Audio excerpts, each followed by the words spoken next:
بسم اللہ الرحمن الرحیم۔ السلام علیکم۔ امام راضی کہتے ہیں، ایک شخص میرے پاس آیا اور کہنے لگا، رمضان کی آمد سے چند روز پہلے میں مسجد سے واپس گھر جا رہا تھا کہ راستے میں ایک درخت کے نیچے ایک لاغر بوڑھا بیٹھا ہوا تھا۔ مجھے دیکھ کر کھڑا ہوا اور سلام کیا۔ مجھے محسوس ہوا کہ شاید کچھ کہنا چاہتا ہے۔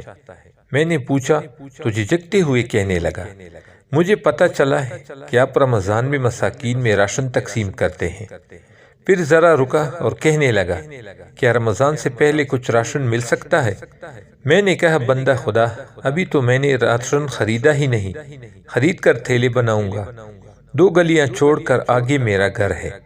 رمضان میں آنا اور راشن لے جانا۔ اگلے دن عصر کے بعد مسجد میں ایک نامعلوم جنازہ آیا۔ لوگ اس کا چہرہ دیکھتے کہ شاید کوئی جانتا ہو تو اس کے لاواحقین کو اطلاع کر سکے۔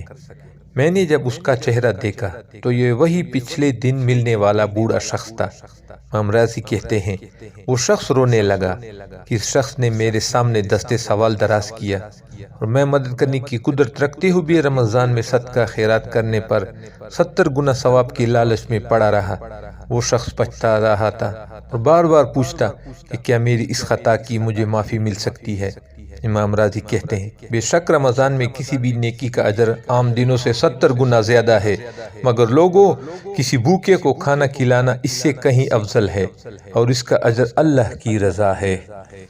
اللہ عمل کرنے کی توفیق عطا فرمائے، آمین ثم آمین۔